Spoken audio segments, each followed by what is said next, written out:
the shadowy waters of the early 20th century, amidst a world caught between wars and whispers of the mystical, emerged a figure as enigmatic as he was polarizing. A cult leader who would cast a spell over the hearts and minds of his followers, drawing them to the secluded shores of British Columbia, Canada. There, in a haven promised to be utopia, he formed a community rooted in the theosophical teachings, esoteric wisdom, and the promise of salvation in tumultuous times. His magnetic charisma and prophetic visions attracted intellectuals, seekers, and adventurers, all thirsting for spiritual awakening and societal escape. But beneath the veneer of enlightenment and collective harmony lurked a darker narrative. Accusations of tyranny, manipulation, and treasures hidden and hoarded began to surface, painting a portrait of a paradise lost. This case file, join the theorists as we live out our fantasies of dystopian dominatrixes in exploring the history and mystery of Brother 12.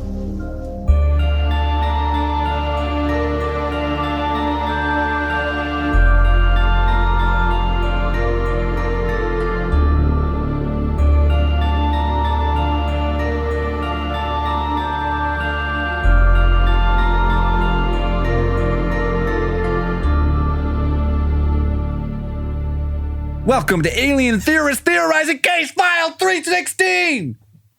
Who we got? Yeah. We got a name? Brother 12 and the Age of Aquarius. It's good. It's good. It's good. And you just pulled that out of your ass, too. Yeah, of course. We never talked about it at all. Well, here's the thing, though, is we will prep Braden with fucking titles, and he'll still fuck them up. You just made that up on the spot. It was perfect. It's beautiful. Fantastic. Flawless. Just saying, maybe now that he's quit the podcast, maybe things aren't so bad. Yep. He's quit the show. Yeah. He, as you know, he's been doing a lot of solo stuff lately. Tons. Yeah. Just, trying to get on my 1,000-pound life. He's exploring his options of reality TV. And yeah, I mean, it sucks. I mean, we put a lot of time in with that guy. I mean, it's been 8.5 years. Man, it's gonna suck. But It's gonna be hard. Or will it be better? He always talks about cutting the dead weight. We just are cutting the weight. All the weights, yeah. He's gone. That's all right. You know, the show must go on, and we'll keep theorizing. Wish our grande amigo all the best in his pursuit of endless haunted calls and whatever type of magical new reality show he can cook up. If anyone's going to cook a new one up that hasn't been done before, it's him.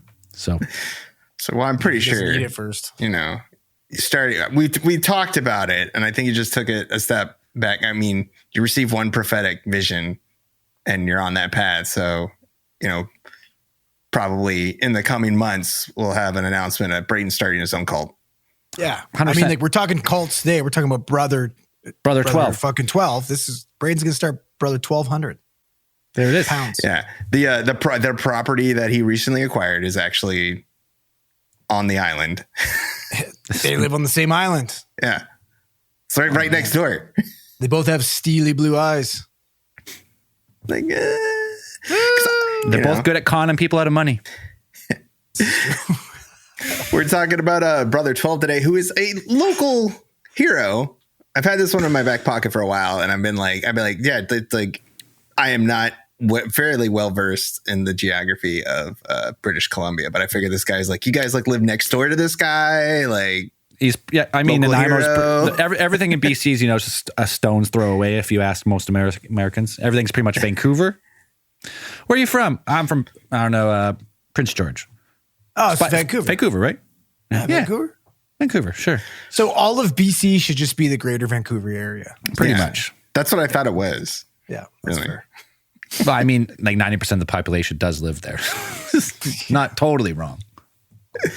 We're talking about this. So this guy, like Brother 12, not his real name, changed it recently. Because I mean, if you're going to become a cult leader, you gotta have a pretty cool name, I figure, right? Right. And this entire thing sounds like it sounds like a legit supervillain origin story, if I'm being honest.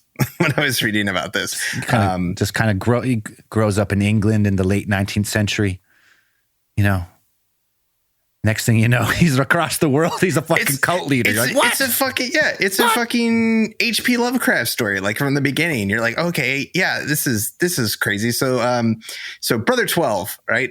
Born Edward Arthur Wilson. Grew up in England in the 19th century, and then apparently he grew up in England, and then from early adulthood on, he spent a lot of his time at sea. So he took out to sea. Hey, listen, when you say early adulthood, you mean early, because this kid fucking started sailing at like 12.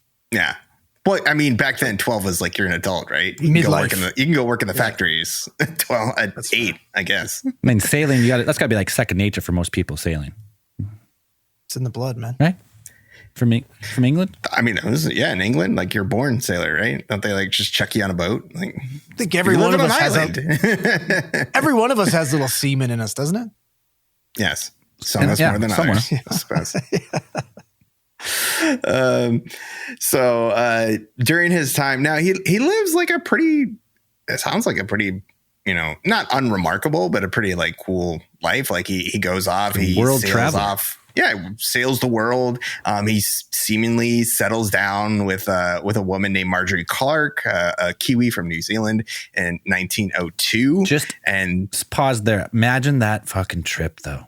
Oh, I know, right? I was thinking about that. Late 1800s, early 1900s on a fucking steam-powered steamship, probably going like not very fast, probably takes months and months. You're just aboard the worst fucking living conditions and the food is god awful and you're just stuck on there, man.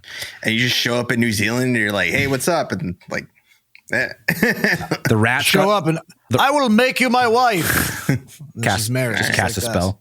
Yeah. Well, just get off the boat. They're just waiting there. Yeah, they're just waiting there. It just picks them up, Yeah. And and of course, you get at that time, where else are you going to move to? But Victoria, British Columbia, where they had two kids, I guess. And this was in 1907. And then about 5 years later, he's like, peace.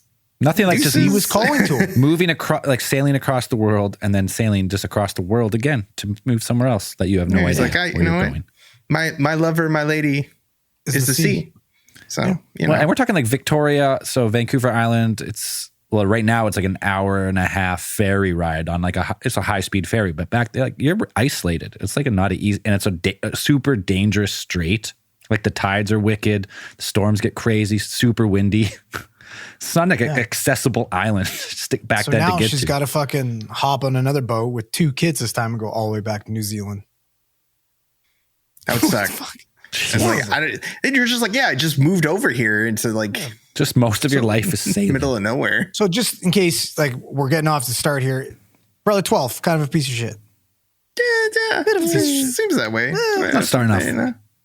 Great. Well, could you imagine though? He's like, well, I gotta go. I gotta sail the ocean. It calls to me. I have to go. She's like, well, you know that you could like sail and still be a dad and like you come back for a bit. Nope. Right? Like you come back and we could raise these kids that we just made. Something calls me. I don't know. When I was reading this, like I said, like this sounded like some shit straight out of like a H.P. Lovecraft, because it's like he goes out to sea again. And it's almost like, again, like something calls to him, because during these voyages, he reportedly becomes obsessed with the occult and religion and starts like kind of obsessing over these things. Well, he grew up in a bit of a weird religious sect as well, though, right? Like that was part of his life as a kid. His parents were part of this weird offshoot of Christianity, and they were like gave up all their. Was that Seventh-day Adventist by any chance? Maybe something weird like that. But like, so he did have those roots, but it sounds like maybe he would have got away with it from it for a bit to explore the sea, get married, have a couple kids. And then just, the thing that calls to him is maybe just a fear of commitment and just wanted to be a piece of shit. These kids suck. Like, yeah. I'm tired of this shit. I don't want to change diapers. So during the time that he goes out to sea, like he ages old, like, he's out to sea for like 20 years or something like this. Or no, not that long, but he said, that's probably how long it takes you to get from fucking New Zealand to Victoria this time. I guess on one of his voyages, he said that in 1912, around that time, like he became ill in like the south of France, and this is where he was like, while he was, I guess like this one is like he was during 1912. I guess he said that he says this is what he claims is that he became appointed like the head of like a secret sect or something. He underwent some kind of like secret ceremony during this time, and then was appointed the seeker and bringer of truth. Became like his official ish title, and then well, didn't he see like he see like an Egyptian an ankh, right? Like that's it's like the cross, like it looks like a key with like a cross kind of. Well, it's like Prince. Right? Yeah, exactly. Yeah, it's the principle. Yeah. While traveling in the south of France in 1924, this is when he falls ill. He falls ill. He has he comes down with a fever, some kind of disease, temporary. But while he's bedridden for a while, he says he receives a vision and he sees this. So some people say it's like an ankh, and then the others say it's a different type of like an Egyptian style cross, and that this is when he is kind of, or it's also known as a Tau. It was and then Anubis himself. Water cased. What's the one from the Mummy? Oh, Inaxunamun. No, that's the lady. Or Imhotep. Imhotep himself presented the Just fucking showed up and it's like, passed it down. Just some random guy in the south of France. Nothing. I was like the whole time I'm thinking isn't this Dr. Fate? Isn't this Dr. Fate from fucking DC Comics? Get the fucking helmet of Nibiru or whatever. It's fucking Moon Knight. So he gets this prophetic vision given to him, and he is called upon by a master. That's how he interprets it, that this cosmic master is like taking him as his pupil, and he starts to kind of like, how else would you interpret that? I don't know. That's pretty much the only way. Yeah, I mean, how else could you take that? And then he starts to kind of get into the practice of like automatic writing. And I think we've talked about that. We've talked about this on other of our podcasts, where it's essentially so the like original Chat GPT.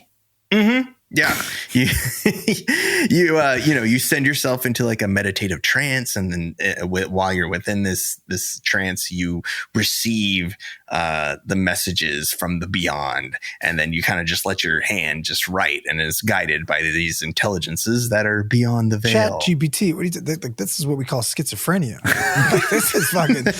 But listen, if any of these, like, there's a reason why these cults don't pop up anymore, because every time this tries to happen, it's like, oh, this guy's suffering from delusions of grandeur. Like, here, take these pills and you're good. Is fucking, I seen God. He presented me with a magical cross and said, I am the next appointed one. And we go, oh yeah, okay, buddy. Yeah, sure.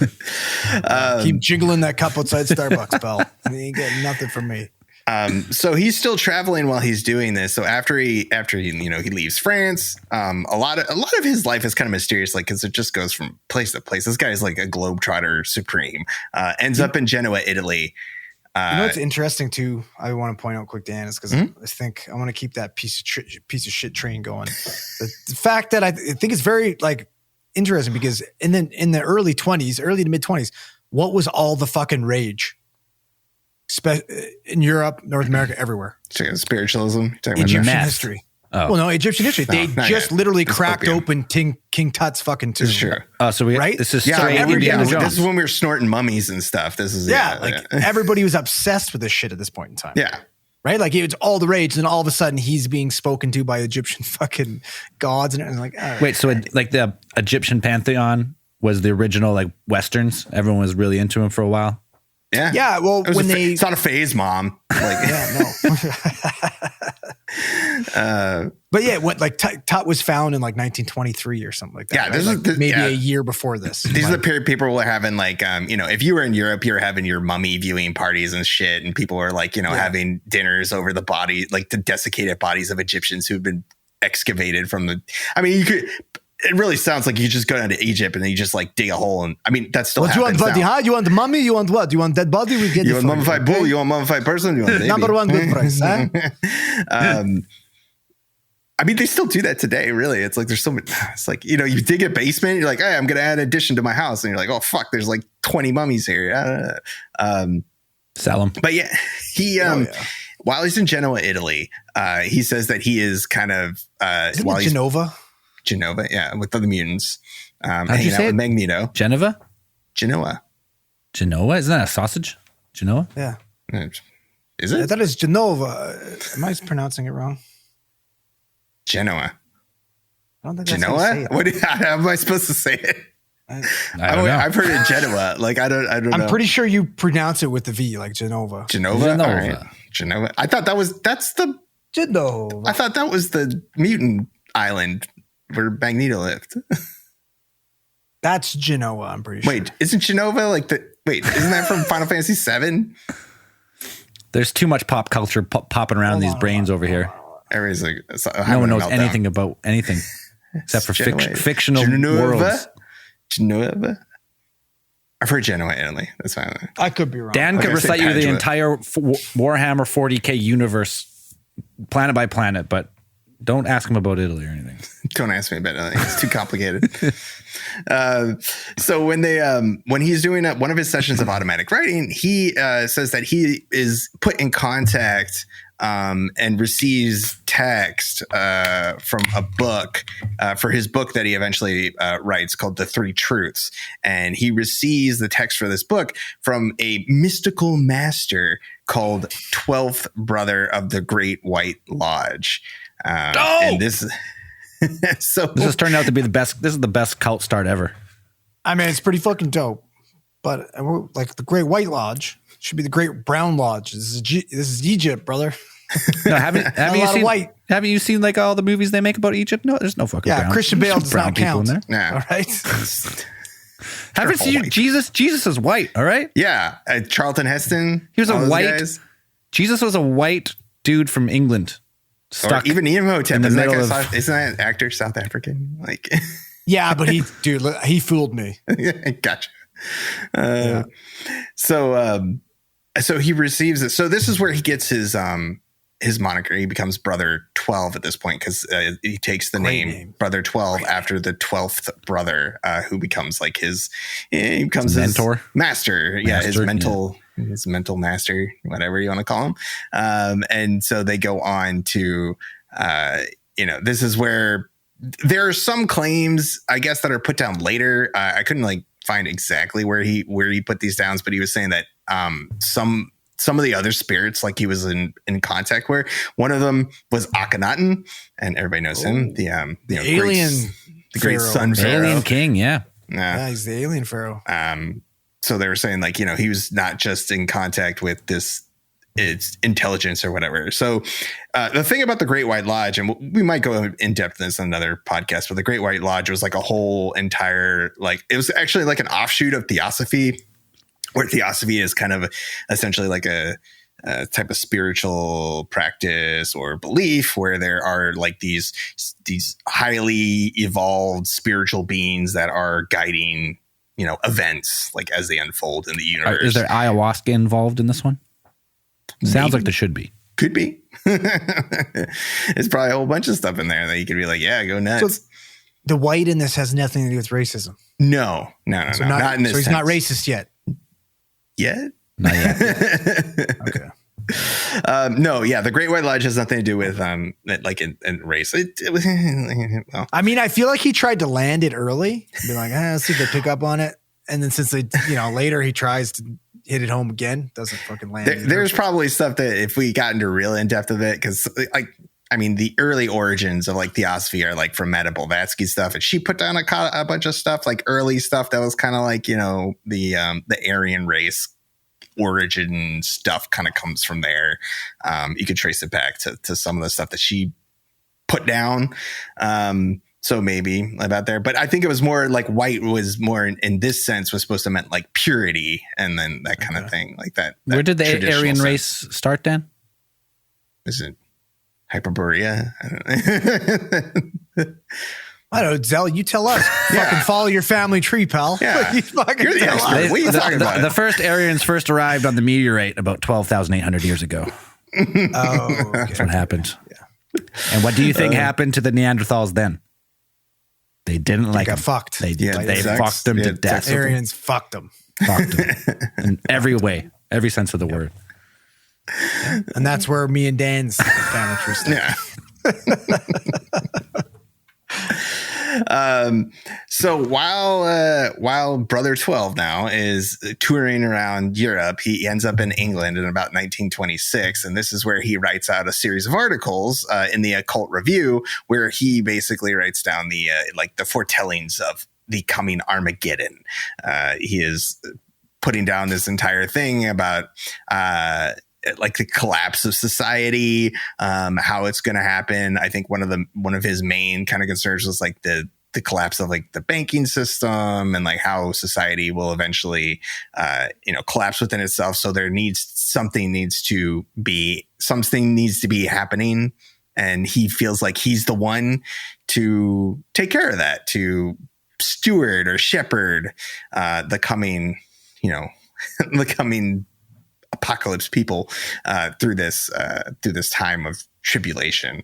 And so what he does is he establishes this foundation called the Aquarian Foundation, which is Aquarius. which is it's based on the age of Aquarius, or the coming age of Aquarius, which was thought to be like that was going to be preceded by a time of strife and turmoil. And so he made The only way to survive this is to join the age of Aquarius. And then you have to wear those little red toques and the powder blue speed suits like Steve Zissou, and you're fucking good. I'm in. The speed suits are fucking sweet. I'm in. Yeah. If you're gonna invite me into a cult and like you had like a pretty sweet outfit, I'd probably be on board. I'd be like, yeah. Well, look, what about those Nikes that the fucking with the what are those people called again? Heaven's Gate. Yeah, the Heaven's those Gate, Nikes. They took them out of the fucking. They couldn't sell them anymore because these people. Fresh. They talk about fucking if you rare. had a pretty boys. fresh outfit, like Steve Zissou stuff, like I'd be like, okay. The haircut's not so much. No, the haircut sucked. Yeah, I'm not getting a bowl cut, but yeah, and get a pretty sweet hat. I mean, I'd be down with berets. Like if they're like, we wear berets and we wear these sweet jumpsuits, and I'd be like, cool jumpsuits, I'm down. Like, it's just like wearing overalls. Just slap them. I'm into that. Put them on in the morning. Simple, easy to wash, to care of. Sure, I'll join your cult. Except for when it's time for the guy to fuck your wife. That's not too much for me, right? Like cults always end in someone trying to. They're either fucking the wives, they're fucking the dudes, or they're fucking everybody. Yeah, everybody. I don't know if that's for me.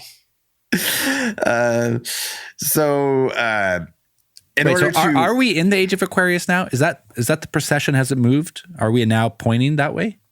That's a really good question, actually. If we are in the age, I What thought we is were the past. age I of thought we were Aquarius past other it. than a shitty song? No, the age of it's like Aquarius is based on the precession of the equinox. Mm-hmm.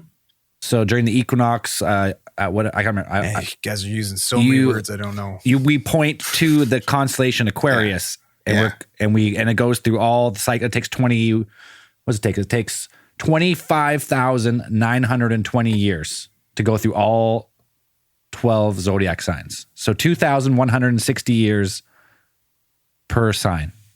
Okay, so then we're still in the age of Aquarius. I think we were coming into the age of Aquarius, I believe. But we're still in there for 2000 for another. Yeah, like we're at the very beginning of the age of Aquarius. Right. So we got a long time. When is is this all building up to like the middle of the procession? Like right in the middle is when it actually is like all lines up? I thought the song was like we're supposed to start all the crazy shit like at the beginning and then it goes on. But so we party for 2,160 years. Yeah. What you're saying is Brother 12 is going to fuck all our wives. He's got a long time and he can get through them all. He's got enough time. Yeah, we're done. We're toast. Damn it. So Brother 12 makes it his mission to build the Ark of Refuge, as what he calls it. And this is going to be it's not necessarily a thing like a vehicle like the Ark Noah's Ark, but it's going to be like a location, that this was going to be a place where people were going to be able to weather out, the coming apocalypse and catastrophic downfall of society. And he dictated that this place, the perfect location for this would be Canada's West Coast, which I mean, Vancouver Island, specifically Nanaimo, which is on the inside of the island on the strait. I mean, there's a lot of great places on the island, and I don't think Nanaimo's the best choice. I don't fucking. Yeah, I'm going Tofino. Tofino. I mean, if you got over to Tofino, That's great. this is probably before Tofino was accessible to anyone besides the natives. But He's a fucking god. that's true. He could just float He can over. levitate there. You know what? He's such a good fucking He's sailor. He could have Khonshu, for sailed fuck's around. sake. he's like at this point he's become very Yeah, if you can't circumnavigate fucking The island? Vancouver Island, I don't know. You're a sailor piece of you are. shit. Yeah. Brother 12 has become a pretty prominent figure in Europe at this point. Dan, sorry to interrupt you again. Sure. But we need to touch on piece of shit red flag number 2 or 3 Yes. at this point in time. Oh, please. Keep track. Yep. One of the big things that he sold all these followers on is the fact he's like, oh, this island of the British of Columbia's. Oh, it's what you put on the calling to pamphlets. me. She speaks to me in my soul. I've never been there, but I must go and vote. He was there with his fucking wife and his family already, and he lied to all these people. Oh, he did. All of them. Okay. He lied to them. He's already That's been what in I was kind of Victoria. figuring. I was like, Yes. he's already been there, so yeah, he would know Yeah. if this place was good. But he told people Didn't that know. He said, like specifically in that told people. Oh, okay. in that pamphlet, he was fucking sending out his MLM fucking level Right. marketing scheme Yeah. bullshit. It's a reverse funnel. Yeah. Yeah, he literally said like, "Oh, this place is calling to me. We will journey there together." Like he's claiming to have never been there either, Oh, okay. right? So yeah, fuck. Fantastic. Classic cult leader, you know. Yeah. Good stuff. But yeah, he's become a rather prominent figure in the kind of spiritual circles of this 1920s England and the such, that he's acquired like a kind of influential following. One of the people that he is introduced to is Joseph Brenner, who is a publisher, like a kind of popular publisher of occult literature. This stuff that he's preaching out ends up circulating through all of the kind of like high society England circles at that time, through all the mummy viewing parties. I'm sure it hits that circuit. And once he gets through there, he ends up convincing a number of wealthy British benefactors to go with him, to take the journey with him and set out on like a tour of Canada to attract more members to his, to the Aquarian Society, to bring them in, to weather out Armageddon. This guy, he's the king.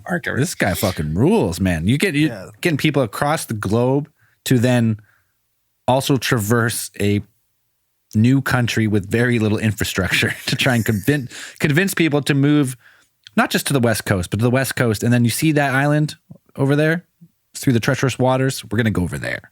Yeah, and then when we get there, you're gonna sign me over all your earthly fucking possessions, Here it is. and I'm This is probably how gonna it fuck your goes. wife.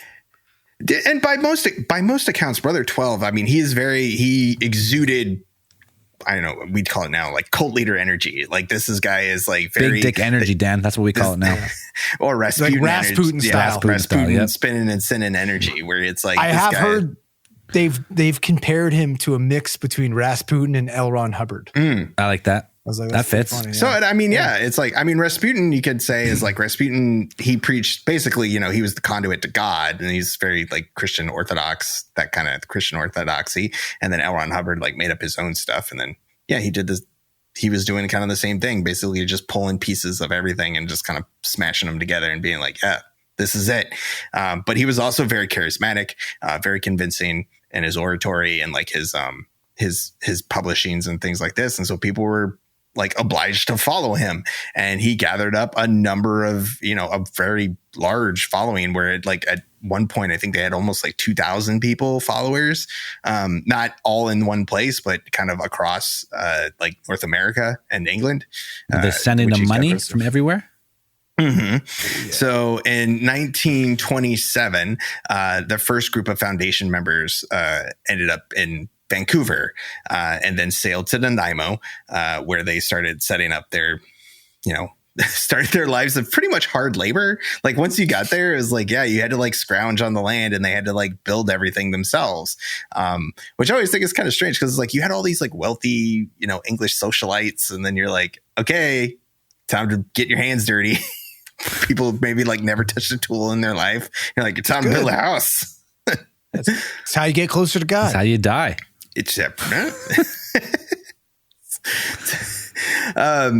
So you have about all of these guys getting there, and you had, I think he said like it's about 12 of them. Like, so you had 12 of these wealthy and well-educated followers who arrived in Vancouver, and they were encouraged, like we said, like we mentioned earlier, to sign over. I mean, that was kind of part of the entire, like the entire philosophy of the Aquarian Foundation is like, once you got in, you're like, no more earthly possessions. You have to sign them all over to the Aquarian Foundation in order to kind of like progress and spiritually. Get on your knees.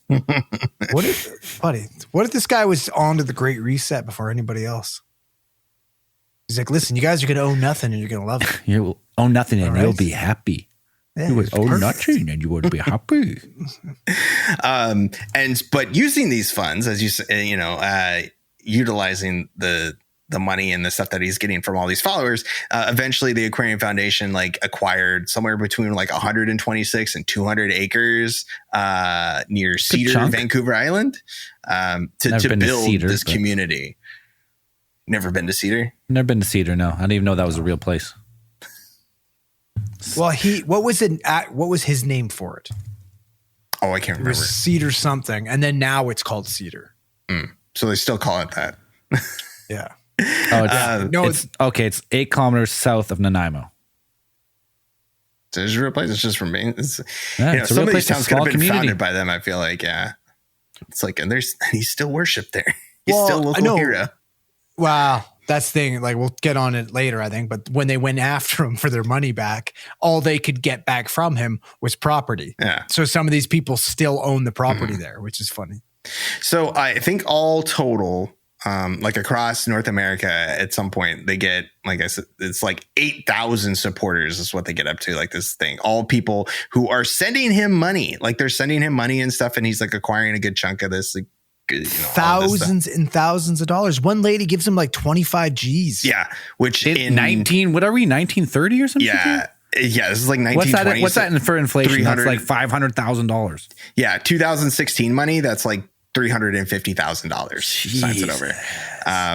So with all of this money, of course, like you're making all this money and you're pulling. Boys, all this we're stuff. doing Patreon wrong. Sure, we got to take a page out of this book. We keep saying we're going to start a cult, and it's like, I'm telling you, we're not using Braden to his strengths. That's true. Yeah, we got to unlock his full potential. Yeah, absolutely. But he's unlocking it. He's unlocking it on his own for his new reality show of his cult, though. It's going to be tough.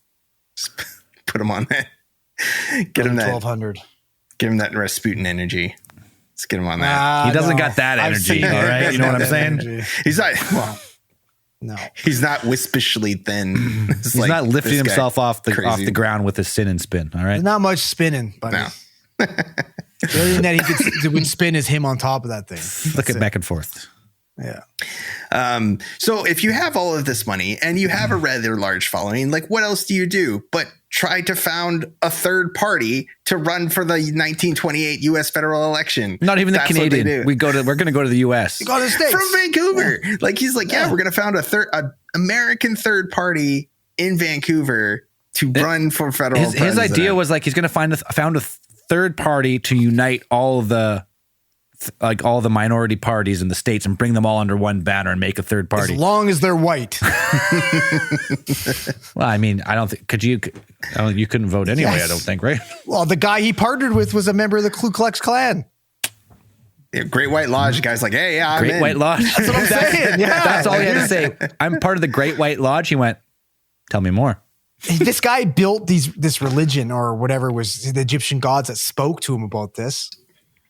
Built this religion on inclusivity of inviting everybody, being part of everything, and it's supposedly an Egyptian founded culture. And then he joins a fucking white supremacist.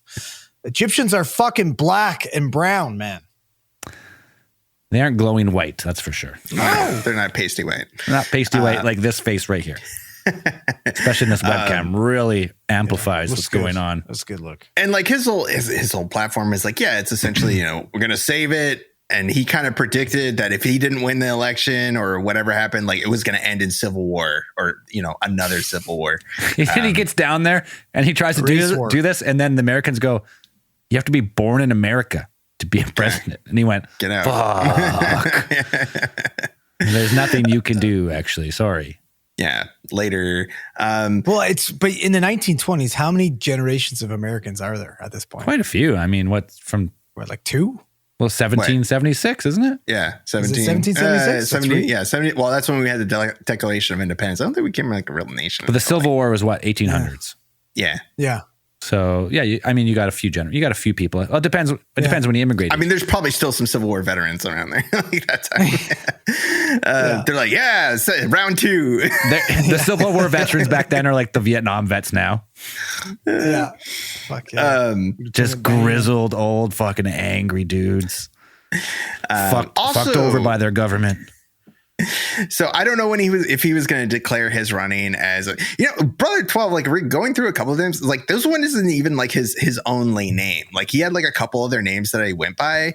And like at one point he goes and pretty much declares that he is the reincarnation of the Egyptian god Osiris. Because as you do as a cult leader, eventually at some point you have to declare that you are the avatar of Osiris. What was Osiris? What was he? What god was he? He's like the overall god. He's like super god. Horus's dad, isn't it? Yeah, he's Horus's dad. He's like it was Horus and Set or like the main gods? Like Set was like primordial chaos god to kind of opposite of Osiris, and then if I'm getting this right, and then Osiris was like the original like originator god, and then Isis was like his female counterpart, his wife. Yeah, and they made Horus. Yeah, and they made Horus after she got his dick back after he got chopped up into pieces and stuff. Yeah, it's good. Egyptian mythology. It's a good time.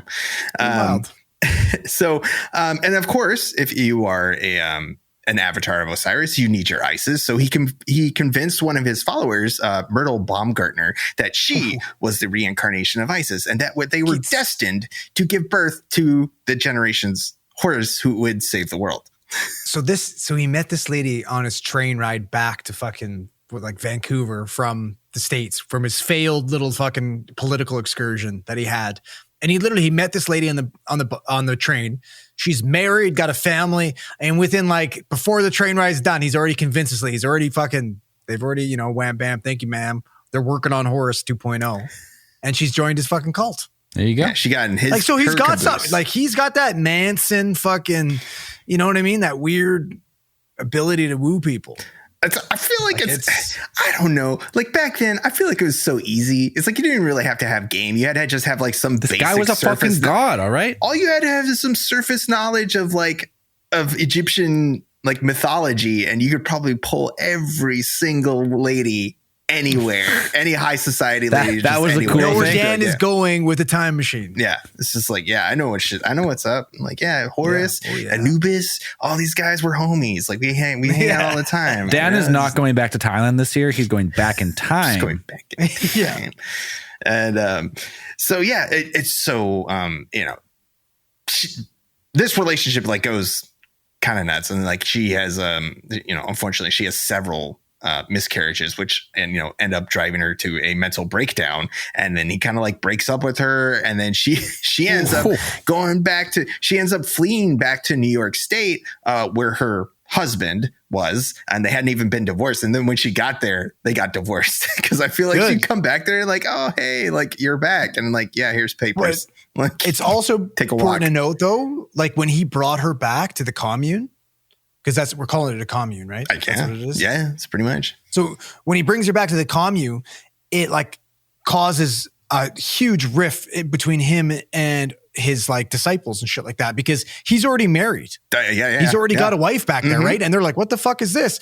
And he's like, listen, I don't want to do it. I got to do it. Like, I got to make Horus. I'm not even enjoying it. It's pretty gross. I'm not enjoying this kind of stuff, but I'm doing it for you. Yeah. I'm doing it for the better of mankind, humanity. It's my duty.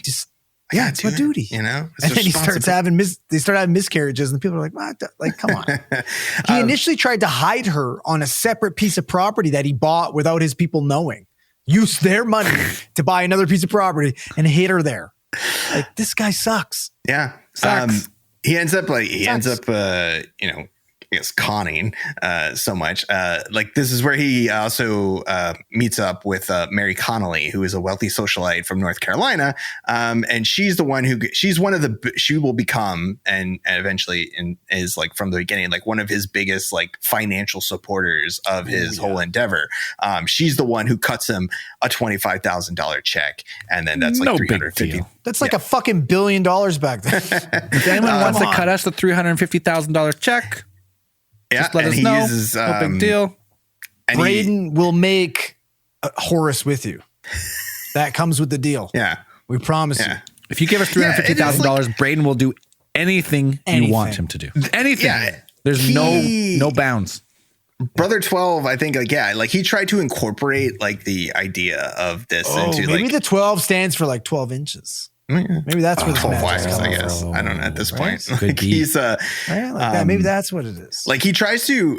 It's said like, you know, it's reported that this time, like, you know, ex followers and stuff, like he started to change some of the beliefs or kind of like the belief system of the things to kind of incorporate like his extramarital affairs that he was having.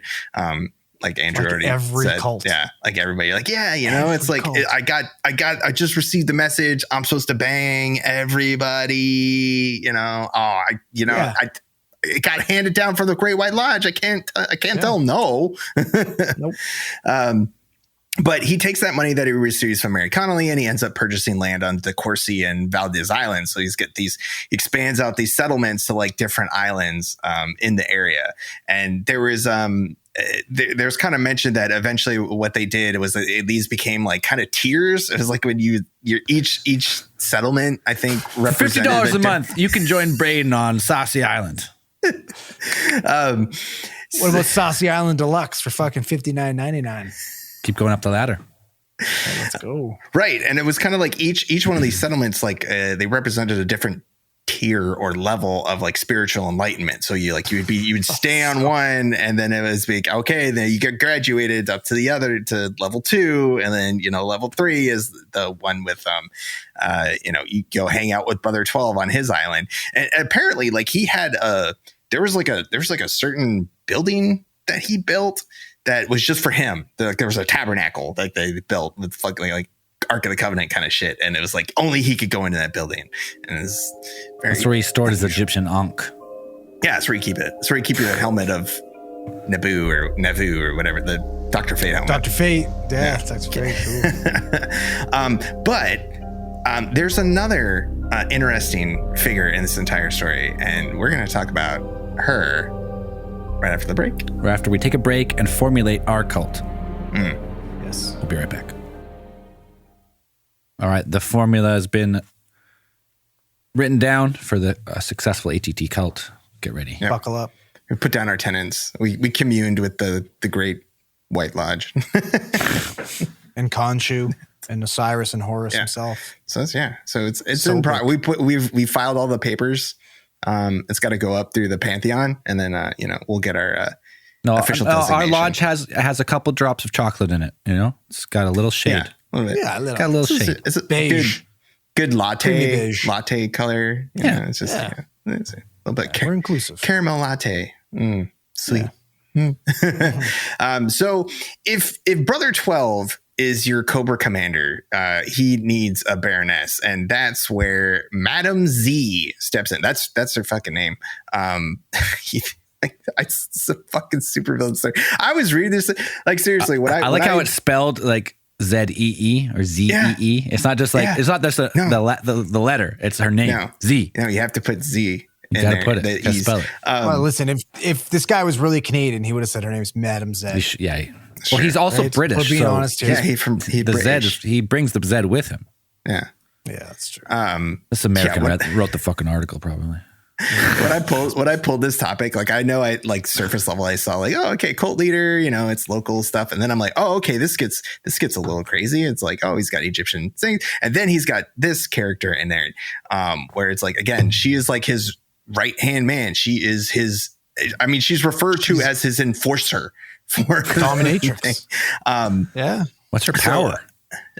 Whip. Yeah. She has a whip. She was known to carry Made of a human riding spines. crop. Maybe.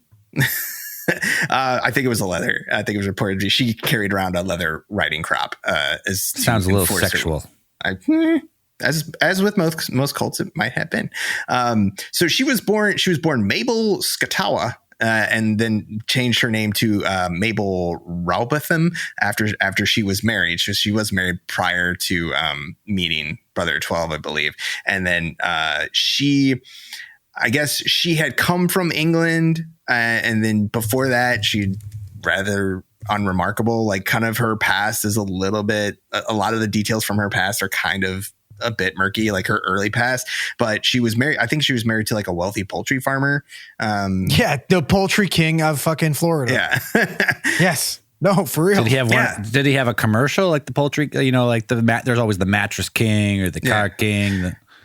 Come on down to Poultry King. Come on down to Mr. Z's. Come down to Mr. Z's poultry farm. We got big chickens. We got little chickens. We got thighs. We got breasts. We got this. That's what I'm talking about. Perfect. That might have been something that was actually happened. But so apparently she encountered Brother 12 in like the mid 1920s, became, of course, like, you know, attracted to his charismatic personality and the spiritual teachings I was putting on here. Well, they took the poultry king for everything he had. Mm-hmm, yeah. And she shacked up with fucking Brother 12. Yeah, she brought in the Poultry King, and then put a bunch of money towards this thing, and then she kind of she fucked off and was like, "Hey, I'm with Brother 12 now. We're together. Yeah, we're gonna work on making Horus." So then she, this is when after she changed her name to Madam Z, that is when she became like full blown in there, dominatrix mode. Engage. And so I think they had pretty much like they had managed to get her husband to donate somewhere around like $100,000 to the foundation before she left him. And this is in 1924. Yeah. Like, so $1 billion. Yeah. Like $1 billion. Okay. And then, so she was not like your normal thing. Like their dynamic when like people talked about it in, interviews with, with former cult members and whatever, they were kind of, she had this thing where she was almost on an equal level with him, in terms of like their hierarchy, that was like the social hierarchy that was within the cult. It was like, you had Brother 12 at the top, and then but she was like kind of just like right there, and there's some suspicion that maybe she was actually running things, like she was actually kind of dictating stuff to him, and then he was at some point like she kind of like overtook a lot of the, since she was running most of the daily like the daily business and things around the cult and like enforcing a lot of the rules. It's like maybe she kind of took over at some point. So she's the Talia al Ghul. Yeah.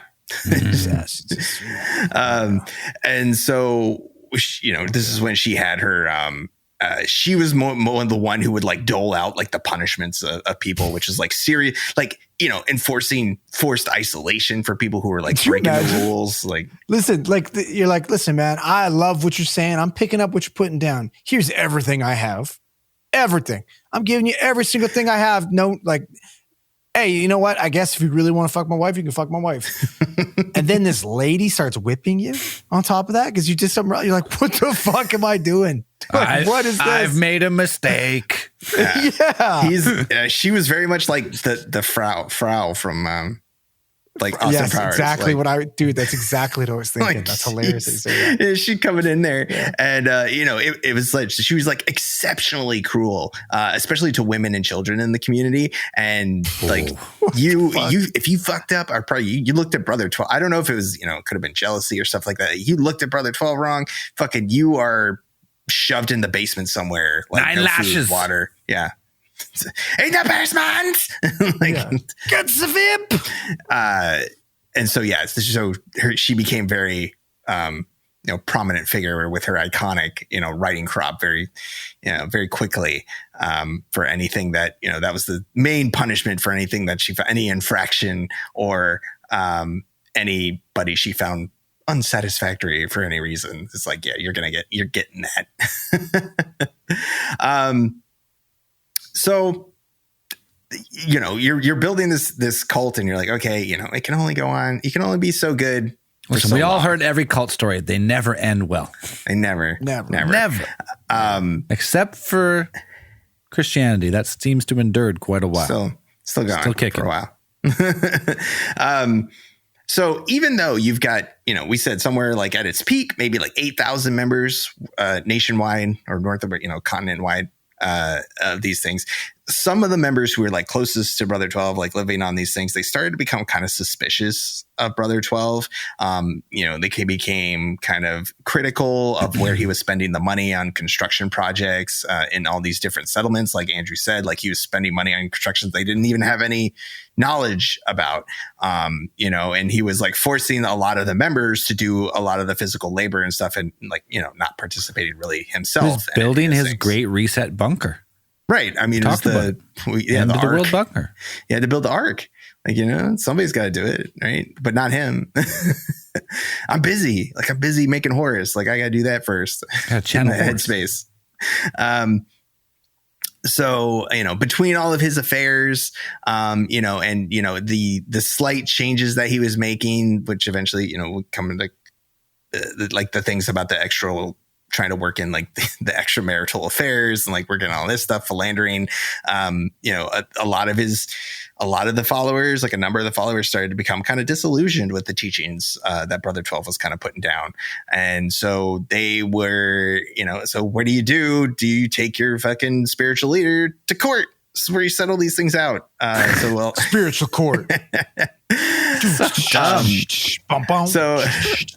a couple of the followers take Brother 12 to court and they charge him with misappropriating funds. This is because we're giving it the Aquarium Foundation was very much a business, and it's like they were. See this guy in the stand.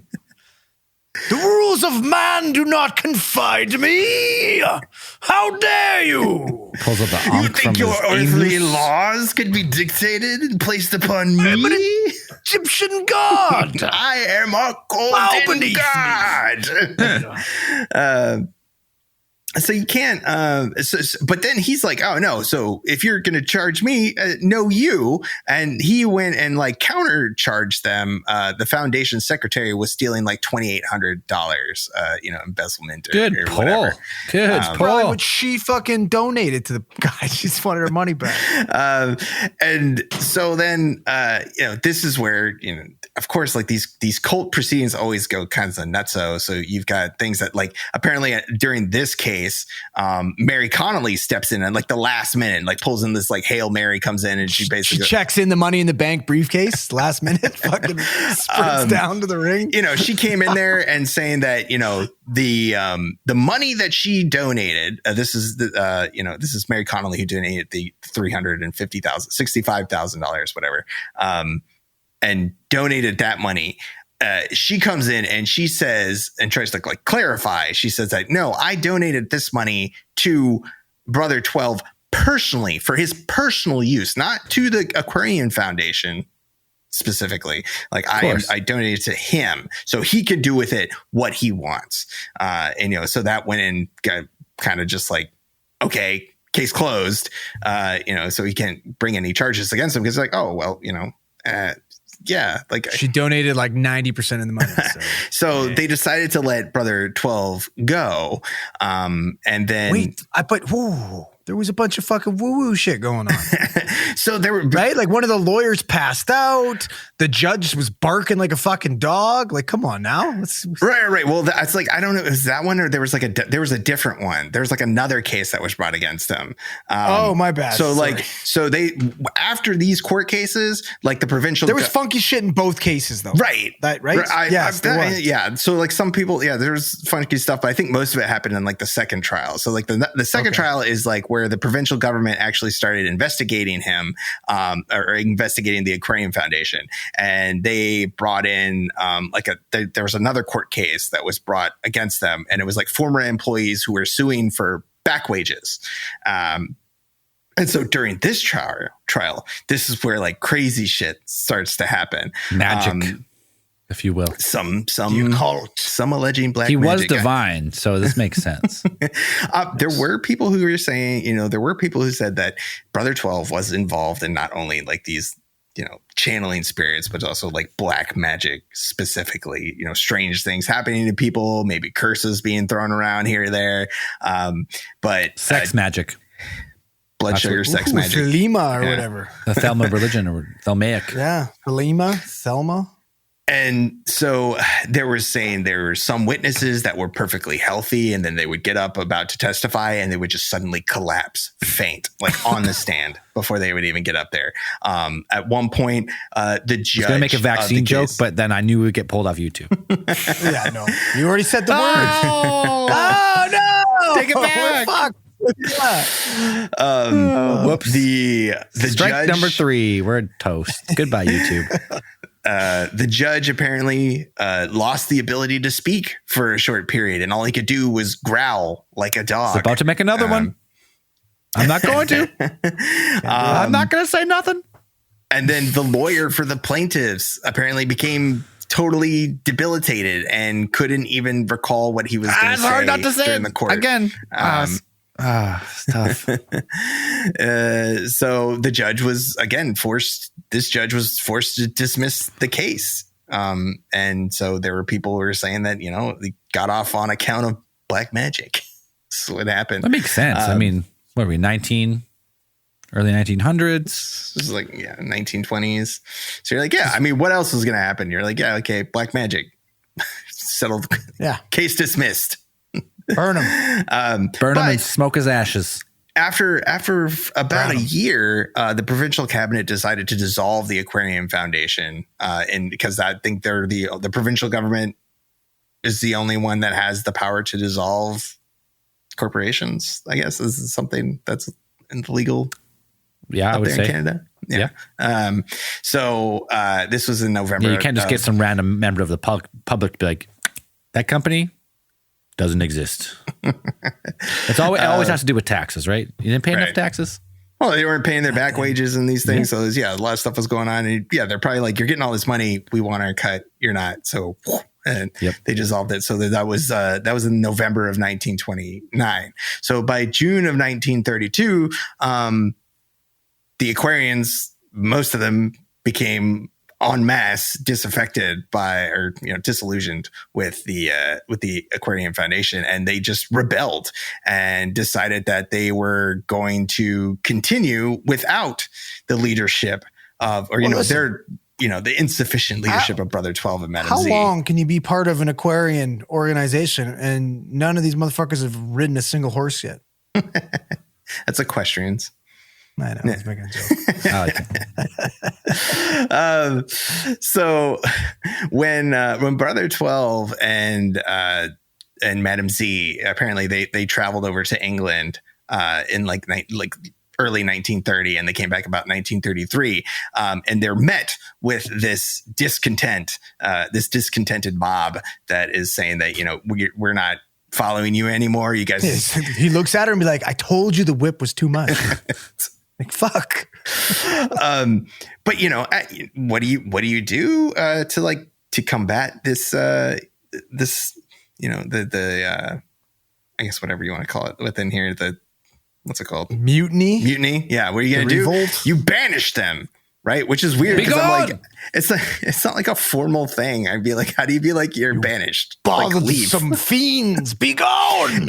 It's not like a formal decree. Like it kind of used to be. Be like, oh, you're banished from the kingdom, kind of whatever. It's like you're banished from the island. Yeah. I mean, like, I mean, he still had enough support, I guess, from some of his followers to kind of be.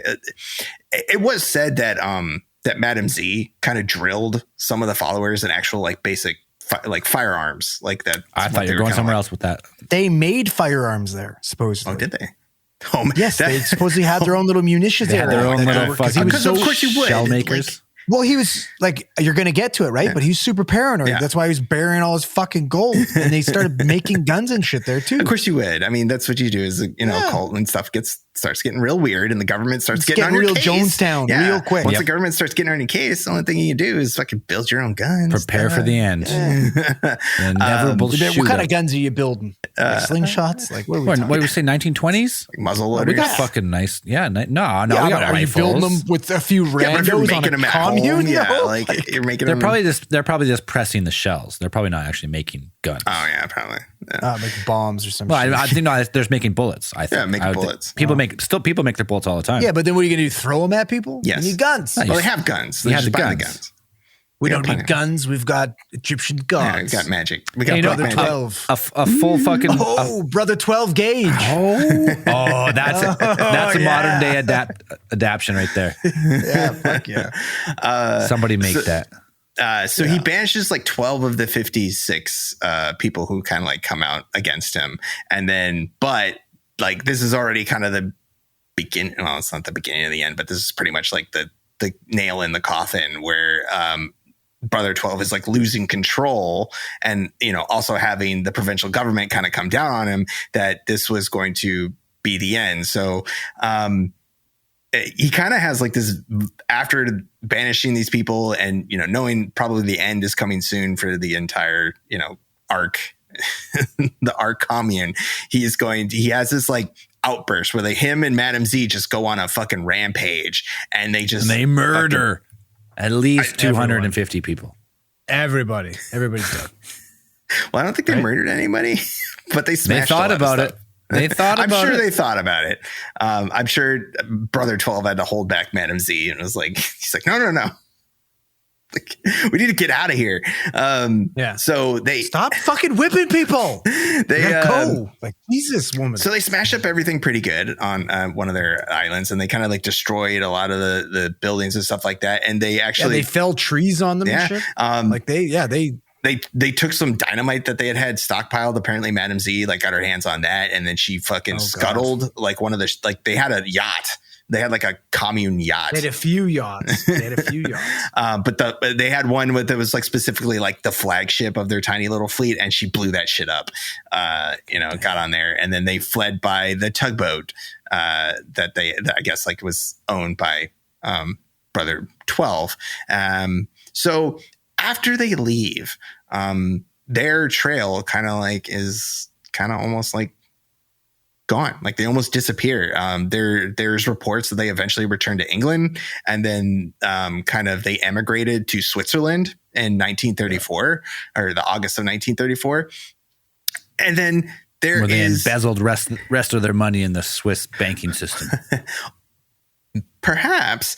But the thing is that this is where it is reported that Brother 12 died, on a... Yeah, but who? Convenient. Who wrote his death certificate? So a Swiss doctor who also happened to be a member of the Aquarian Foundation. There we go. And according to his death certificate signed by him, he died on November 7th of 1934 in an apartment in Switzerland. So there's that. But Madam Z's gone. Madam Z's like in the wind. I don't think anybody hears from her ever again. But there are reports that people, at least I think one follower reported to have actually seen and recognized Brother 12, like in the later years, like in San Francisco somewhere. And his lawyer says that he like got a mysterious fucking letter to withdraw some of the money that he was holding for fucking Brother Z and put it on a fucking dock in the pier in San Francisco. At a certain time. I heard he was spotted in Argentina. Oh, but that's where Madam Z went for sure. Yeah, 100%. That's where the extreme. That's where all the members of the Great go. White Lodge end up. That's the true Great White Reich Lodge. Yeah. So, but the mystery doesn't exactly end there. So if we go back a little bit, Andrew mentioned about the encroaching paranoia that eventually Brother 12 was experiencing once everything was kind of starting to come down, or kind of like at some point he became extremely paranoid. And this was also kind of based on the idea that in his prophecy of Armageddon, one of the things that was going to happen was the complete collapse of the entire international, national banking system. So as the money was coming into the Aquarian Foundation, Brother 12 did not want to use banks anymore. And so what he started to do was have members actually exchange their paper money for gold coins, and specifically the American gold eagle coins that were still in circulation around then, which were in like $10 to $20 denominations. And then they would take these gold coins, and of course, like, what do? They would fill mason jars with these gold coins. And then they would seal them up with wax, and then they would bury them in locations known only to Brother 12, in probably Madam Z, maybe a few other people, I'm not sure. But they would place these wooden boxes in certain areas, like underneath buildings, bury them in different places throughout the different settlements. So you'd have access to these funds. Though what good gold would do after the total apocalypse, I don't know. Like, what's the value of money? Like, what's the Anunnaki would obviously come down. That's right. See how much gold he has and make Why him didn't I think of that? a fucking No, god. it's the wrong type of gold, though. It's the wrong type. Oh, it's got to be Monoatomic gold. monoatomic Like powder gold. gold. That's right. You can take it as like a Colloidal supplement. silver. You can ingest monoatomic gold, and it makes it super powerful. I heard. I forgot. So you just like chomping down on these coins, like the fucking like Nilla gold wafers. chocolate, like right? Nilla Like wafers. those little Like a fucking- gold loony from White Spot when you're 7 years old. That's exactly in your pirate ship. Yeah, in the pirate ship. That's what it's like. There's a little Canadiana for you. Do you have White Spot in the States? Probably not. I don't think. No, that's Canadian. only. I think White Spot is BC. That could be. I don't think I have that. We have this place called White Spot Den, and the Happy Meal comes with a pirate ship. Oh, nice. It's fucking like cool. Like a cardboard pirate ship. Cardboard. Yeah, And like the food is like comes the food in is the pirate embedded. ship? Yeah, it's embedded In the in the pirate ship. ship. Oh, that's fun. It's the straw is the sail. It's pretty that's cool. fun. That's the best. Yeah. It's awesome. That's pretty cool. I haven't been to White Spot since I was about 8, but That Sure, sounds like it's a place delicious. that wouldn't be there anymore, but it's still there. It's still still kicking. there. Oh yeah, Cool. made great burgers. Great. I go to Triple O's. I go to the fast food part of it. Yeah, but the burgers are good. Anyways, So it is suspected that Brother 12 and Madam Z had enough time on their flight from their community that they probably picked up they had time to get some of these, but not all of these. So there are still treasure hunters out there. As recent as like 2018, I believe, like people are out there still looking for the treasure of Brother 12. Like they're still looking for these. oh, these dude, crates this that is could the next possibly show be of the buried. History Channel. Forget about Oak Island. Let's go, dude. Get that fucking guy that wanted to make a movie of us back when we were popular. Find him. Pitch this to him. Maybe we can bring us back. The finding of Brother 12's treasure. The Yes, secret of Brother 12's yes. treasure. This is still something that is very like a local legend around. We that could at area least that- spin 9 seasons off that, and we still never find it in the end. Absolutely. I think somebody I was reading when I was researching about this. I was reading like recent developments and stuff like that. I think as 2000 might have been 2016 or something. Like those properties are still for sale. Like I think somebody like there was like a reclusive owner of like one of the specific who owned like a large portion of acreage that included some of the sites for Brother 12's communities, and like that stuff's still there. Like you can still see buildings. There's still like structures and remains of those communities there that they built. I watched the Expedition Unknown with Josh Gates. Like they had an episode where they went and looked for these, and like there are still these concrete platforms that they had been poured and put out there. Did they docks smash and them things open? like that. They did. And they looked and they digged around. They found some mason jars. Those are decoys. Oh, Yeah, exactly. Yeah, they didn't even there's think of gonna that. be They didn't fucking even booby say traps. I bet. that. For sure. Gonna For be booby sure. traps, yeah, I mean, if has it's to. Egyptian stuff, it probably taught them about spiritualism and booby traps. That's what Egyptians did, right? But who knows? Eventually, maybe somebody will find, one of those wooden crates. This is a great reality It'll show. probably be us. We have to do it. It is, but I don't want to end up like Chester Copperfield, man. What happened to Chester? What? Come on, now you haven't seen the Goonies? Yeah. Oh, dude, like Chester fucking 20 Copperfield? fucking years ago. Yeah. Well, you got to rewatch Does it hold up? Yeah, it You does. got fucked Does up. hold up? Yeah, I watched it with my kid Yeah. the other day. It's still good. It's still good. Yeah, we watched it like a week ago, and they were walking into Just for Fun, and he turns back at me and says, "Hey, Dad, you know what?" And I'm like, "What?" He said, "Goonies never say die," and I was like, "Fuck Still yeah, holds up. dude." Still good. Okay. Yeah, it's a great movie. But yeah, it's an interesting. This whole thing is like I started going down this rabbit hole when I was researching this. Like this is, and there's tons more about like just kind of some of the stuff. Like I said, the Great White Lodge stuff, and like all this kind of interesting intersections of like like early spiritualism and stuff like that. But yeah, maybe somebody will find that secret of that gold, that still thing, and maybe Brother 12. I don't know. Maybe he didn't die. Maybe it'll be us. Let's pitch it. There's still a lot of mystery that surrounds Brother 12. You know. And then Brayden, who is Brother 13 now. Yeah. 100. But that's it for Brother 12. That's, hey, close to home.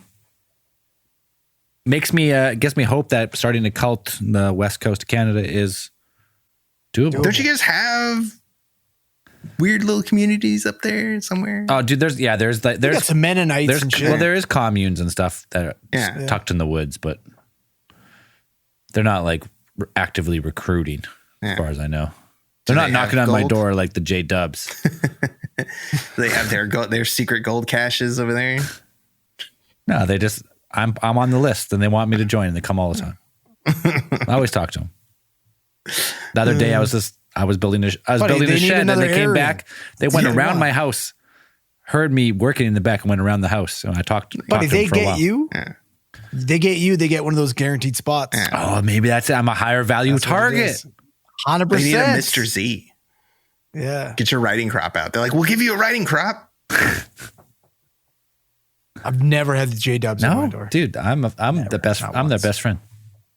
Yeah, I have good times, good chats with them all the time about fucking war Because your and mom fucking pays them. Your mom's like, listen, you Palestine gotta go to and my son's house. a bunch of other crazy topics Gotta that I get don't 'em. want to talk about, but for some reason I find myself talking about it on a Saturday morning. I'm feeling hopeful though. All that stuff's going to end. That's why I tell them. So how do you end the conversation? Like, hey man, I'm hoping that works itself out. Big gulps, huh? All right. Yeah, Hail see you Satan. later. Hail Satan. Later. Next, that's my final. That's the card. That's the final card played. Well, I love the devil. So Yeah. Yeah. are we done? Spinning Here? and sinning. Later. We haven't been doing Theory of the Week because the Facebook group has probably been shadow banned as well. There's not a lot going on in there. Yeah, this is just like our social media is off for the 2 weeks. Building his arc of, what did we call it? Arc of truth? No, what was it called? He's building something. Yeah, something out there. I mean, he's got a backyard now. I'm sure he'll let you know once it's done. Be the first thing you hear about. Oh, yeah. Anyways, let's go.